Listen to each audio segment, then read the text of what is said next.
Salut la gang, j'espère que vous allez bien. Bien content de vous retrouver pour cette semaine 2 de l'Ultra Défi Tout Trail. Comme on vous a mentionné dans le Live des coachs la semaine dernière, on va vous envoyer des vidéos de motivation et ou d'information à chaque semaine pour vous aider à passer à travers ces 50 jours d'activité physique-là.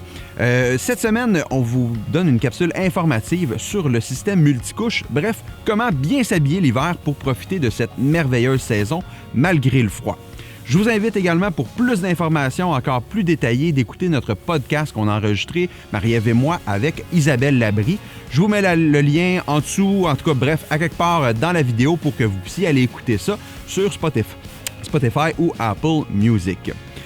Comment s'habiller l'hiver? C'est bien simple. Faut, premièrement, toujours regarder la température qu'il fait avec soit Météo Média ou votre thermomètre à la maison et d'imaginer qu'il fait toujours 10 degrés de plus. Évidemment, pas si vous allez vous asseoir dans le banc de neige, mais si vous allez faire une activité qui va demander un certain effort, que ce soit de la course, une marche très active, du ski de fond, de la raquette. Donc, il faut voir s'il fait présentement, comme là, je pense qu'il fait moins 24 à peu près sur le thermomètre. Donc, je dois m'habiller en allant faire du sport comme s'il faisait moins 14. Donc, d'adapter mon habillement en conséquence.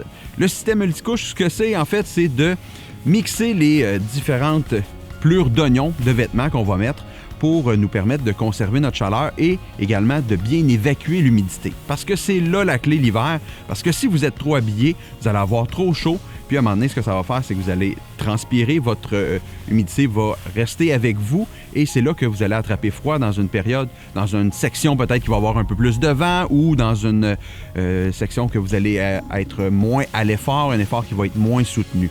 Donc, le principe du système multicouche, moi, ce que je vous suggère fortement, c'est de débuter avec une bonne couche, une première couche, un base layer qu'on va appeler. Moi, j'adore la marque Icebreaker, bien sûr. Donc, en laine de mérino. La laine de mérino a une énorme liste de propriétés qui sont vraiment, vraiment géniales. On en parle d'ailleurs dans le podcast. Mais une des principales, c'est qu'elle conserve, en fait, elle va vous aider à conserver votre chaleur, produire de votre chaleur, mais également être énormément respirant. Donc, qui va prendre l'humidité de votre corps et qui va l'envoyer vers l'extérieur. Donc, ce qui va nous permettre là, d'être confortable. Ce qu'on veut souvent avec la première couche, moi, je conseille d'avoir une couche qui va être quand même plus ajustée au corps. Des fois, ça fait peut-être montrer nos petites formes, mais c'est quand même pas grave. Ça va nous permettre d'avoir justement comme une deuxième peau, donc vraiment collée, ça va rendre le tissu beaucoup plus efficace. Donc, l'humidité va sortir plus facilement. Parce que si on met de l'espace entre notre peau et la première couche, ce que ça peut faire, c'est qu'il y a du vent qui peut rentrer, de l'air, puis là, c'est là qu'on va attraper un peu plus froid. Ensuite, ce qu'on fait, c'est qu'on va combiner dans le multicouche les plures d'oignons qu'on ajoute dépendamment de la température et évidemment, chacun de notre capacité à endurer le froid, parce que si vous commencez à me connaître, vous savez que même avec cette température-là, je suis en short. Donc, je sais que c'est bizarre que moi, je vous parle de multicouche et de comment s'habiller l'hiver, mais c'est vraiment de l'adapter pour soi et selon le type d'activité et l'intensité qu'on y met. Donc, moi, ce que j'aime quand je vais courir, je mets souvent une première couche comme ça. Donc, ensuite, ce que je fais, c'est que j'ajoute une deuxième couche, moi, qui va être une espèce de polar, mais qui va être encore du Icebreaker que j'adore. Qui va venir vraiment me garder au chaud, mais également, encore là, assurer l'évacuation de l'humidité qui est vraiment la clé. Il y a également, une fois qu'on a ça ici, il y a des alternatives qui sont possibles au niveau du synthétique qui est fait. Donc, exemple ici, comme chez Salomon, donc qui va être une deuxième couche qu'on va mettre, qui va avoir des éléments ici qui vont être en avant, windstopper, souvent pour cacher le vent. Donc, des fois, ça va être une première couche en mérino qu'on va mettre et on va rajouter ça ici. Évidemment, dans des types de chandails comme ça, ça va être important justement de couper le vent en avant, mais qu'en arrière, il y a quand même un système qui va aider au niveau de la respirabilité, donc d'évacuer la chaleur vers l'arrière. Donc, je me protège des intempéries vers l'avant, j'évacue ma chaleur vers l'arrière. Le chandail que j'ai ici en mérino, c'est le même principe. En arrière, des fois, il va être un petit peu... il va y avoir des micro-trous pour aider cette évacuation-là. Il y a un chandail également que j'adore pour des températures qui vont être beaucoup plus froides. Ce que je vais faire, c'est que je vais mettre comme ce chandail-là, ici, en mérino encore une fois, que je vais mettre quand il va faire plus froid pour conserver de la chaleur. Vous voyez ici, c'est un petit peu matelassé, un peu comme une doudoune, les grosses doudounes qu'on va mettre, là, comme ma bleue ici, que je vais vous parler ensuite, qui va venir me conserver au chaud vraiment au niveau du cœur. En arrière, ça va être beaucoup plus léger, encore là, permettre l'évacuation. Des fois, en dessous des bras, il va y avoir aussi moins de tissu, parce qu'on sait qu'on transpire énormément, donc pour que ça s'évacue. À l'intérieur, ici, je vous montre encore plus chaud, là, vraiment là, comme un type de polar, vraiment le Merino qui va venir me garder au chaud pour conserver ma chaleur. Mais encore là, le système d'évacuation d'humidité est vraiment important. Là, je vous parle de multicouches. Là, je suis rendu à peu près à 3 couches que j'ai peut-être ajoutées, mais pour vous, il faut vraiment bien le tester.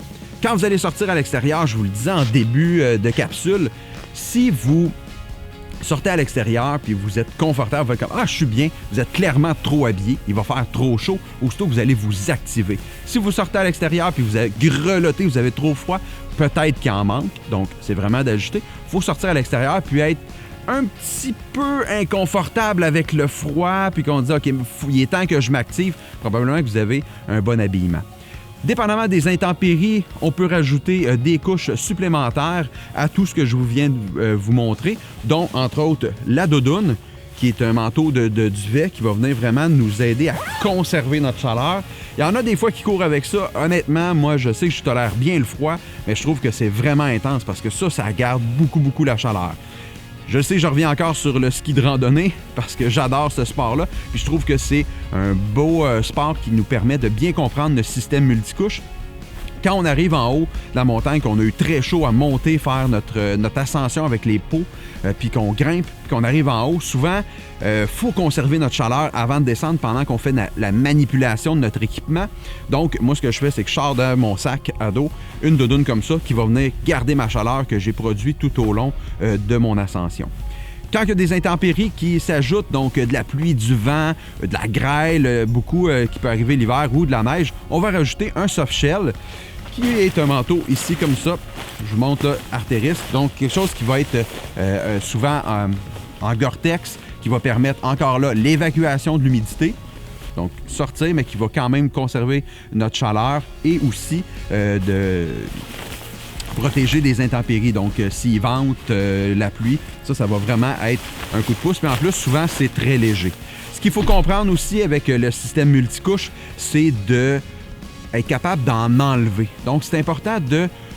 Quand vous commencez à avoir un petit peu trop chaud, faites pas comme « Ah ben, je suis bien, je suis correct ». Non, vous allez commencer à transpirer davantage. Donc, vous commencez à avoir chaud, hop, on enlève une couche, on le met dans notre sac d'hydratation, dans notre sac à dos qu'on a amené, ou on le donne à notre partner qui a amené un sac à dos, puis nous, on l'a oublié. Mais bref, faut mettre et enlever souvent. Ça peut avoir l'air tannant des fois, mais c'est comme ça que vous allez conserver votre chaleur, vous allez évacuer l'humidité et vous allez être mieux et vous allez apprécier davantage les sports d'hiver. Tantôt, je vous ai montré le coupe-vent un petit peu Salomon. Il y en a un penchant chez Icebreaker également que j'adore, qui va être un petit peu plus chaud que le coupe-vent synthétique.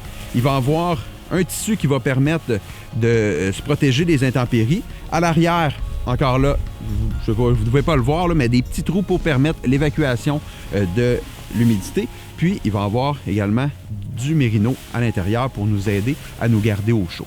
Donc, je vous montre plein de types de couches qu'on peut mettre.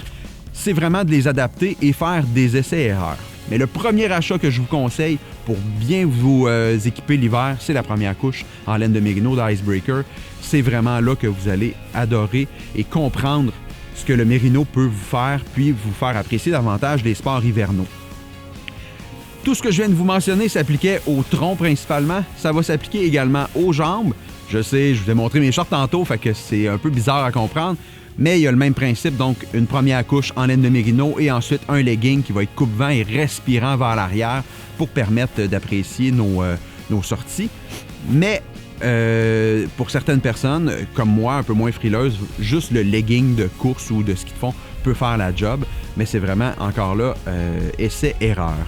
Au niveau des pieds, un bas en laine de Merino va permettre la même chose, donc une respirabilité. Souvent, il y a des gens qui transpirent énormément des pieds, même l'hiver, comme moi. Donc, le bas en laine de Merino va permettre l'évacuation, mais des fois, le soulier va garder l'humidité à l'intérieur, donc la transpiration reste là. Un petit truc que moi j'utilise, c'est que je mets parfois de l'anti-sudorifique sans odeur sur mes pieds. ce qui me permet de ne pas transpirer des pieds. Donc, mixé avec un bas icebreaker, ça me permet de conserver ma chaleur puis d'être vraiment bien.